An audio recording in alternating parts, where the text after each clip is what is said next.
दोस्तों नमस्कार। हरियाणा ही नहीं बल्कि दिल्ली के राजनीतिक गलियारों में भी अब यह चर्चा कहीं बड़ी हो चली है कि अगले 48 घंटों में हरियाणा में जो कुछ होगा वो हरियाणा के चुनाव को पलट देगा। हरियाणा में 10 बरस से बीजेपी की सत्ता है। सत्ता के खिलाफ ऐसी हवा, ऐसी लहर है जिसमें कांग्रेस का जीतना तय है। ना सिर्फ कांग्रेस का जीतना अपने बूते तय है बल्कि 45 सीटों पर जीत के साथ बहुमत मिलता है, लेकिन इस बार वो 60 से 70 सीट जीतने के ख्वाबों को संजोए हुए है। यानी सब कुछ कांग्रेस के अनुकूल।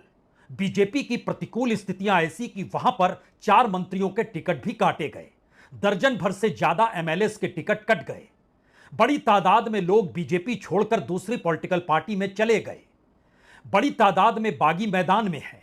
लेकिन इन सब के बावजूद भी यह कौन सी परिस्थिति है जिसमें हरियाणा से लेकर दिल्ली तक एक ही शोर मचा है कि 25 तारीख को कुछ ऐसा होगा जिसके बाद हरियाणा चुनाव का फाइनल रिजल्ट उसी दिन आपके सामने होगा। दरअसल हरियाणा में कांग्रेस की ताकत, कांग्रेस की पहचान, कांग्रेस का चेहरा भूपेंद्र सिंह हुड्डा है। परिवार की ताकत हरियाणा के भीतर कांग्रेस के जरिए राज करती है और कांग्रेस के इर्द गिर्द या जाट वोटों के इर्द गिर्द जो वोट कांग्रेस के जरिए सिमटता है उसमें बड़ी तादाद दलितों की है। दलितों की नेता के तौर पर हरियाणा की राजनीति में कोई पंख पसार तो नहीं चका और इस दौर में दलितों के नेता के तौर पर अपनी अपनी राजनीति को साधने वाले नेता अपनी कॉन्स्टिट्यूएंसी या अपने इलाके में सीमित रहे।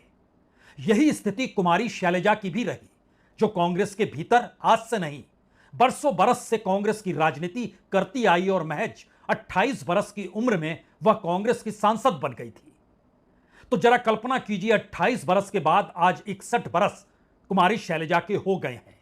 लेकिन इस दौर की राजनीति में कभी आपने सुना नहीं होगा कि कुमारी शैलजा हरियाणा की मुख्यमंत्री भी बन सकती है। लेकिन इस बार जिस हवा का झोंका कांग्रेस के पक्ष में है उसमें कह सकते हैं बीजेपी के खिलाफ हवा है, उसमें कह सकते हैं राहुल गांधी का जादू है, उसमें कह सकते हैं हुड्डा परिवार की अपनी ताकत है।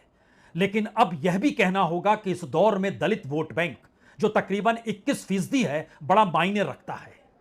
और बहुत ही फुसफुसाहट के साथ जब कुमारी शैलजा ने जिक्र किया कि वह राज्य की मुख्यमंत्री बनना चाहती हैं, वह विधानसभा चुनाव लड़ना चाहती है, तो एक झटके में उनकी बात को दरकिनार कर दिया गया। यह निर्णय लिया गया कि कोई सांसद चुनाव नहीं लड़ेगा और इन सब के बीच टिकटों के वितरण से लेकर मौजूदा राजनीति को साधने के सारे हथियार हुड्डा परिवार के हाथों में थमा दिए गए।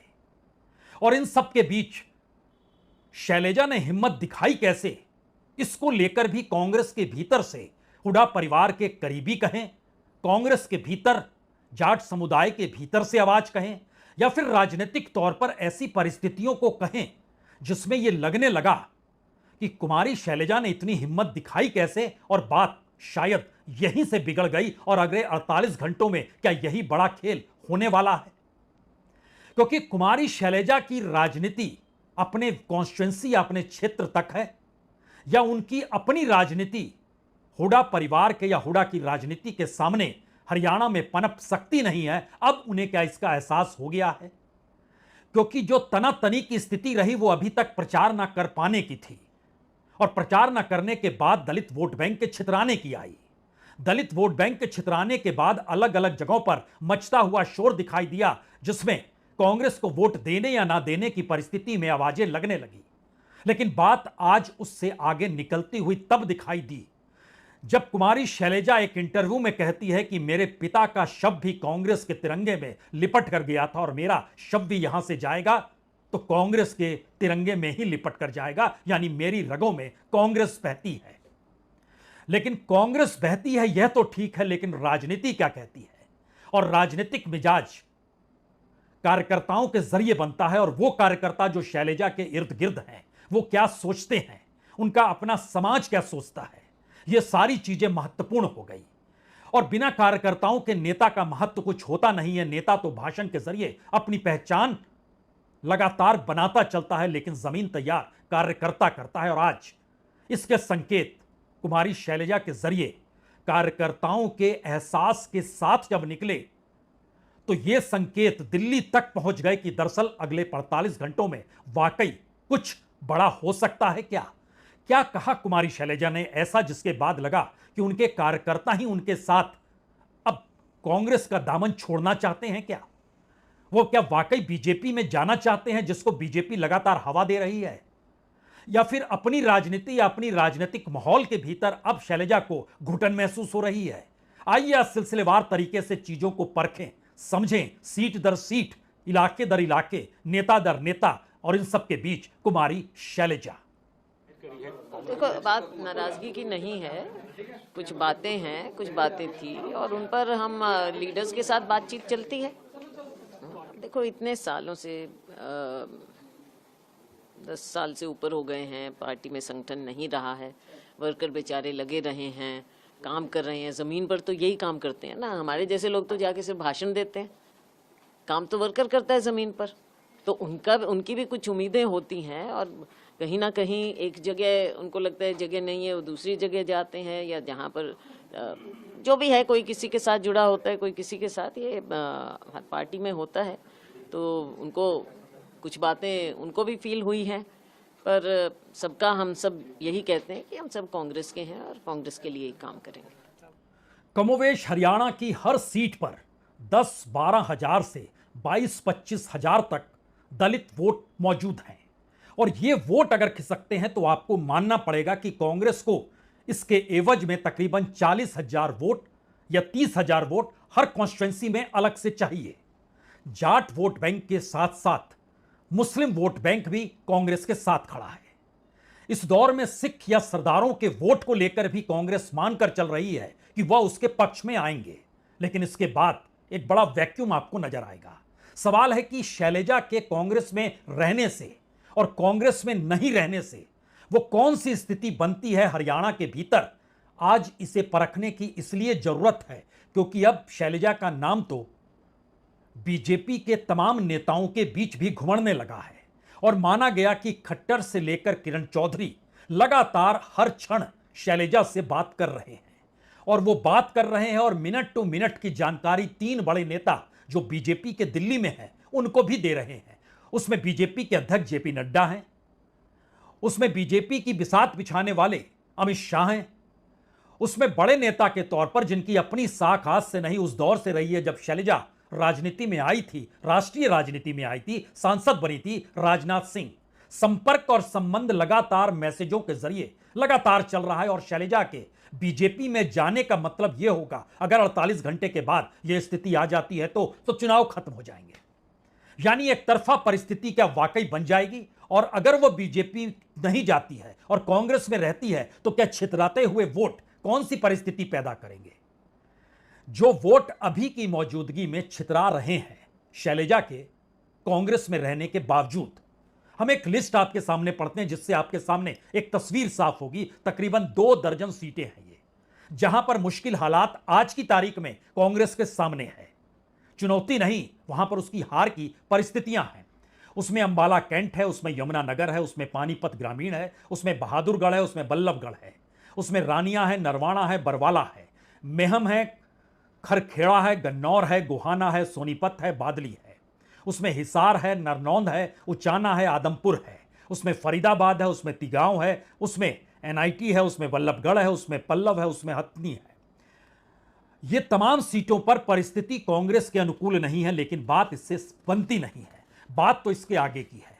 अगर सब कुछ ऐसा ही रहा जो मौजूदा वक्त में शैलजा रूठी रहे, कांग्रेस में बनी रहे, बार बार हुडा कहते रहे बहन है, प्रचार के लिए आएंगी, लेकिन इन सब के बावजूद भी सब कुछ अगर ऐसा रह भी जाता है तो भी कांग्रेस आज की तारीख में 42 से 45 सीटों से ज्यादा जीतने की स्थिति में नहीं है। लेकिन 45 सीट जीतने का मतलब भी होगा कि लगभग 20 वर्ष के बाद कांग्रेस अपने बूते सत्ता में आ गई। यह बड़ी उपलब्धि होगी तब जब शैलजा मौजूद रहेंगी कांग्रेस में, यानी 45 के आंकड़े को पार कर पाने की स्थिति में शैलजा के मौजूदगी के बावजूद नहीं है। और इससे हटकर बीजेपी 23 से 25 सीट से ज्यादा पा नहीं पाएगी जो मौजूदा उसकी स्थिति है।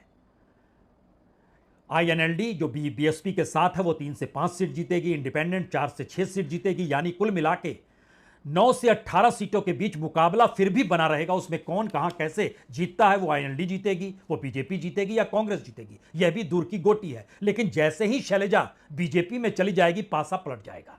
पलटने का मतलब यह है कि बीजेपी एक झटके में कम से कम 40 और मैक्सिमम 45-47 सीट तक वो जीत सकती है, यानी अपने बूते भी सरकार बनाने की स्थिति में बीजेपी आ जाएगी।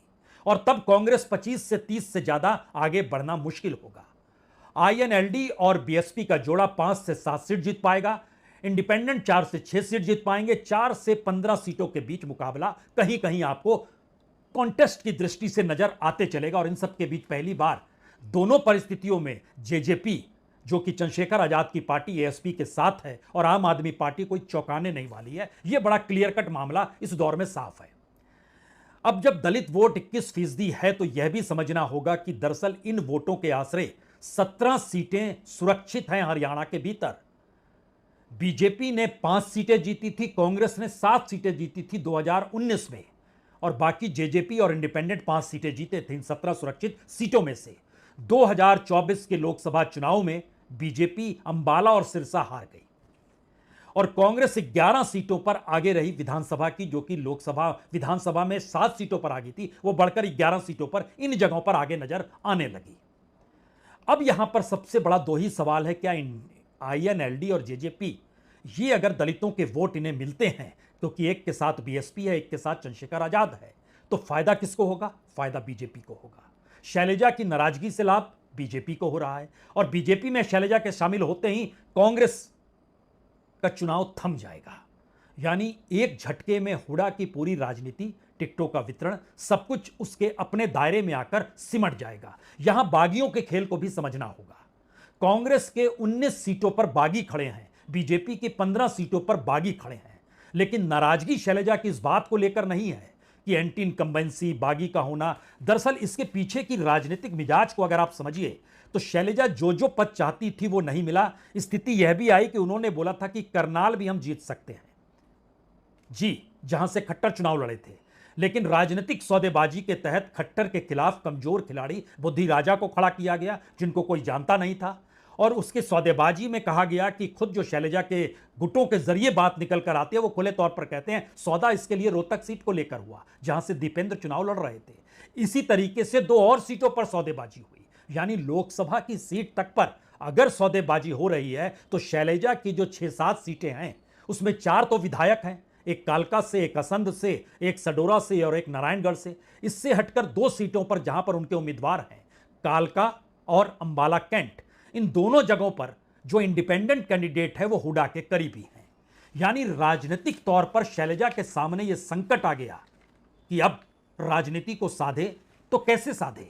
और इस राजनीति के हकम के बीच जो चर्चा का दौर चला और जो चल रहा है, राजनीतिक तौर पर अभी भी शैलजा को लगता है कि शायद चुनाव के बाद उनके अनुकूल स्थिति कांग्रेस में बन जाएगी, मुख्यमंत्री पद मिल जाएगा, लेकिन इनपुट बहुत साफ है कि नहीं मिलेगा। अब यहां पर बीजेपी से कौन सी राजनीतिक सौदेबाजी है? क्या वो सांसद हैं तो कैबिनेट मिनिस्टर बन जाएंगी? वो क्या बनेंगी, क्या चाहेंगी, यह सब थोड़ी देर के लिए भूल जाइए और सोचिए कि हरियाणा के भीतर अभी तक राहुल गांधी क्यों नहीं गए। आज कांग्रेस अध्यक्ष मल्लिकार्जुन खड़गे को 2 जगह पर जाना था, रैली करनी थी, लेकिन वह भी आज नहीं गए। पता चला तबीयत खराब है, तबीयत खराब है। तबीयत खराब चुनाव के वक्त जब होती है तो उसके बड़े राजनीतिक मैसेज होते हैं। तो खड़गे चुनाव प्रचार करने नहीं गए, राहुल गांधी अभी तक नहीं गए हैं हरियाणा के भीतर। और ये सारे सवाल जब भूपेंद्र सिंह हुड्डा से पूछे जाते हैं तो वो कहते हैं हाँ, राहुल गांधी आएंगे और हम बड़ी भारी बहुमत से जीतने वाले हैं। माहौल जबरदस्त समर्थन, जन समर्थन मिल रहा है। उसके आधार पर मैं कह सकता हूँ हरियाणा में कांग्रेस की सरकार बनने जा रही है।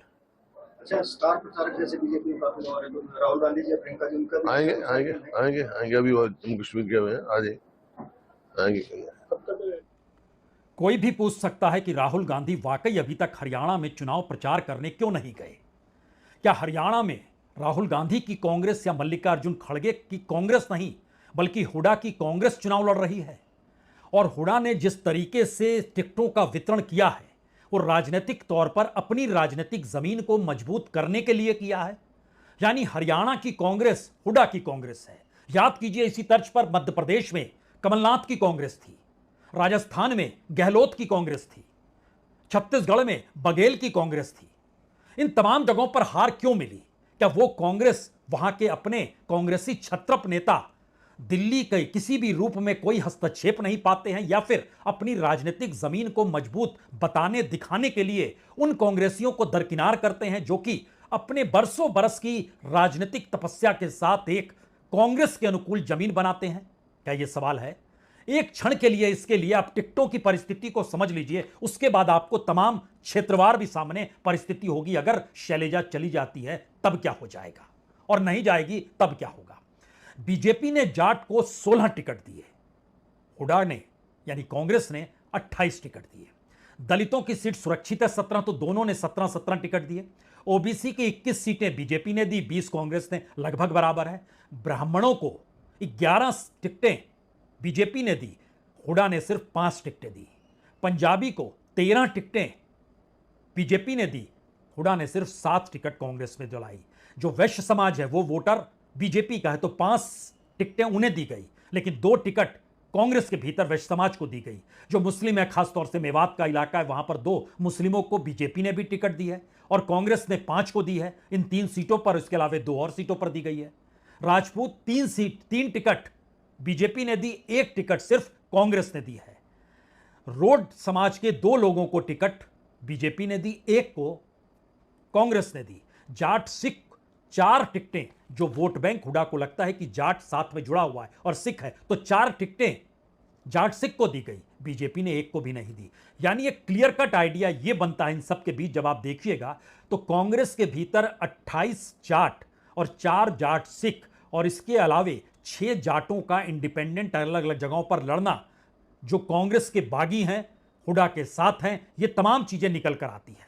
इसीलिए यह सवाल है कि अगर इनके अपने कैंडिडेट जीत भी जाएं, अगर शैलजा ना भी रहे तो भी ये 25 से 30 सीट जीत जाएंगे। लेकिन सवाल तो यह है कि हरियाणा में क्या पहली बार ऐसी स्थिति वाकई बन रही है जहां पर कांग्रेस के लिए मुश्किल है 10 बरस की सत्ता बीजेपी की।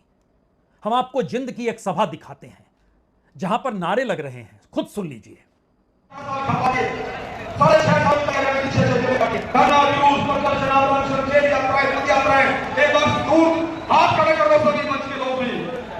और ये दर्द बोल रहा है, सिर्फ राजनीति नहीं है, ये दर्द बोल रहा है। जहां तक की आपकी आवाज आए, अपने रिश्तेदार भाईचारा में हाथ जोड़ के बोलना कि कांग्रेस को वोट नहीं देंगे।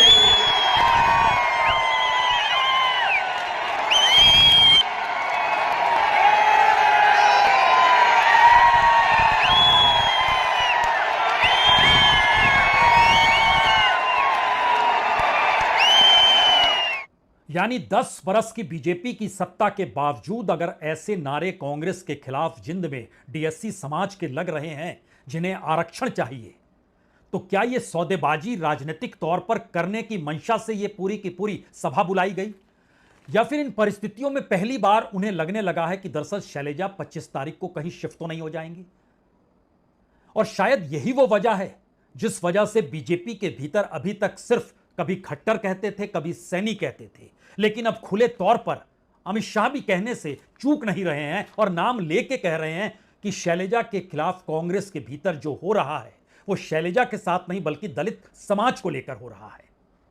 हमेशा से दलित नेताओं का अपमान करने का काम कांग्रेस पार्टी ने किया, चाहे डॉक्टर अशोक तंवर हो, चाहे बेन कुमारी सैलजा हो, सबका अपमान कांग्रेस ने किया है। और आंबेडकर जी, जब तक कांग्रेस की सरकार नहीं गई, बाबा आंबेडकर को भारत रत्न नहीं मिला। अमित शाह भी माहिर खिलाड़ी हैं। आज भाषण देते देते वो 84 के दंगों को भी याद कर गए और उस दौर की परिस्थितियों में किस तरीके से बड़ा पेड़ गिरता है तो जमीन डोलती है, और उस दौर में सिखों की स्थिति का भी उन्होंने खुलकर बयां कर दिया। यानी राजनीतिक तौर पर हरियाणा के चुनाव अब किस मोड़ पर जाकर खड़े हैं, और वहां पर शैलजा की भूमिका जो चेक एंड बैलेंस बनाने की है, उसमें वह खुद भी पहली बार इतनी कद्दावर नेता के तौर पर हरियाणा के चुनाव के बीच में आकर खड़ी हो गई है। और अगर 48 घंटों के बाद वह बीजेपी में चली जाती है तो क्षेत्रवार परिस्थितियों को जरा समझ लीजिए क्या कुछ होने वाला है या हो सकता है। अगर आप एक एक क्षेत्र को देखिए, जैसे बांगरवेला का इलाका जो है, जो दिग्गज नेताओं की विरासत को संभाले हुए है, यहां पर सर छोटू राम के नाती वीरेंद्र सिंह, रणदीप सुरजेवाला, जयप्रकाश का यह इलाका है। तीनों के विरासत को संभाले हुए तीनों के बेटे मैदान में है, वो आदित्य सुरजेवाला, विकास सहारण, विजेंद्र सिंह, दुष्यंत चौटाला, विनेश फोगाट भी इसी इलाके में आती है। यहां की 9 सीटें हैं। यहां पर बीजेपी 2 ही सीट जीत पाई थी, उसके बाद 3 सीट वह 2019 में जीती, लेकिन कांग्रेस यहां पर 1 सीट से ज्यादा कभी जीत नहीं पाई है। इस बार वह भी क्या मुश्किल हो जाएगी? यह बड़ा सवाल है, क्योंकि सुरजेवाला के बेटे की जीत हुड्डा पर टिकी है, हुड्डा की राजनीति शैलजा पर टिकी है, शैलजा के करीब सुरजेवाला है। राजनीतिक तौर पर यह एक बिसात है। जैसे देश वाला बेल्ट में जाएंगे, जो यहां पर हुड्डा का गढ़ है, यहां पर 14 सीटें आती हैं और इस जगह पर रोहतक, झज्जर और सोनीपत की 14 सीटों में कांग्रेस का वर्चस्व हमेशा से रहा है। 2014 में भी वो 10 सीटें जीत गई थी, पिछले चुनाव में 11 सीट जीते थी। इस इलाके में भूपेंद्र हुड्डा मैदान में है, ओम प्रकाश धनखड़ हैं, कुलदीप शर्मा है, गीता भुक्कल है, सुरेंद्र पवार हैं, सभी मैदान में है। बीजेपी यहां पर जीत नहीं पाई है। पहली बार 4 सीट उसको मिल गई थी 2014 में, लेकिन इस बार अगर शिफ्ट कर जाती हैं कुमारी शैलजा बीजेपी में, तो पुराने आंकड़े को पार, यानी 5 सीटों पर यहां पर भी इस देशवाल बेल्ट में भी सेंध लगा सकती है बीजेपी।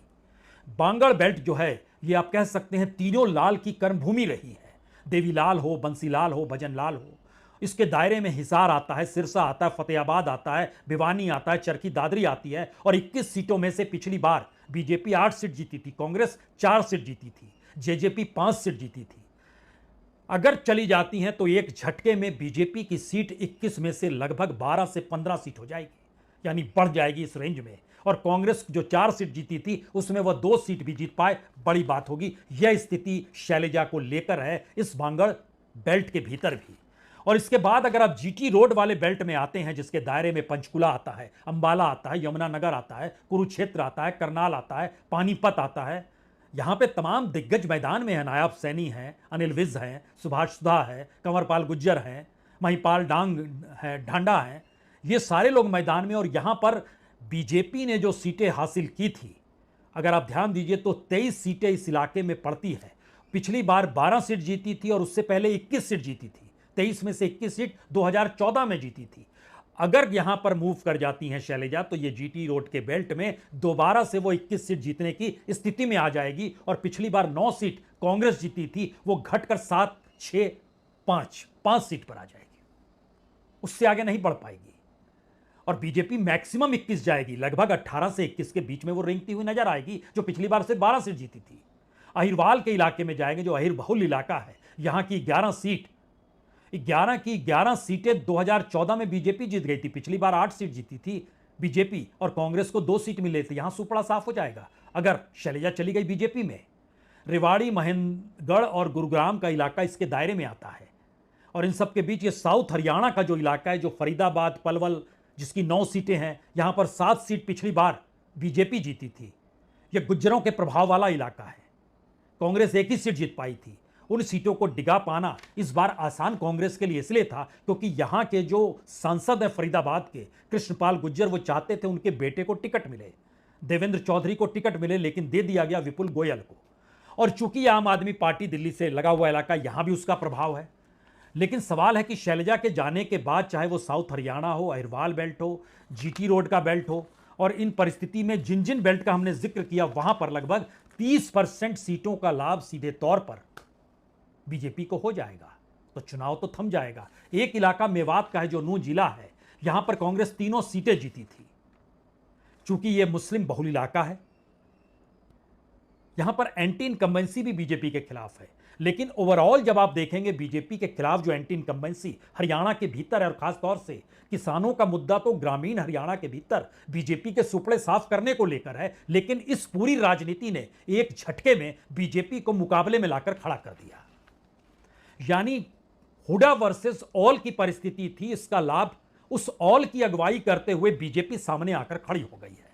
राजनीतिक तौर पर यह बहुत ही खतरनाक मूव कांग्रेस के भीतर उठ चला है, और शायद यही वो वजह है जिसमें 48 घंटे बाद की कौन सी परिस्थिति किस सियासत की दिशा में जाएगी। और पहली बार अगर कुमारी शैलजा का राजनीतिक कद चुनाव के बीच में आकर इस तर्ज पर खड़ा है कि वो इधर रहे तो ये जीत जाए, उधर रहे तो वो जीत जाए। ये नेता की मौजूदगी शायद इस दौर में किरण चौधरी जो कांग्रेस से बीजेपी में चली गई, खट्टर जो एक लिहाज से बीजेपी के लिए घातक साबित हुए तो उनको सीएम पद से हटाया गया, और उसके बाद दिल्ली में बैठे हुए अपने आखिरी दौर को खेल रहे जेपी नड्डा, अमित शाह जो कि एक दौर में बिसात बिछाते थे लेकिन 24 में बिसात बिछ नहीं पाई, राजनाथ सिंह जो राजनीतिक तौर पर अपनी कॉन्स्टिट्यूंसी में सिमटे हुए हैं। इन 5 नेताओं के भीतर की फुसफुसाहट दिल्ली के हाईकमान में, और संयोग से दोनों हाईकमान को मैसेज बहुत साफ है कि शैलजा हरियाणा के चुनाव में उस जगह पर आकर खड़ी हो गई है जहां उसके आश्रय शह और मात का खेल खेला जा सकता है। बहुत बहुत शुक्रिया, बहुत बहुत शुक्रिया।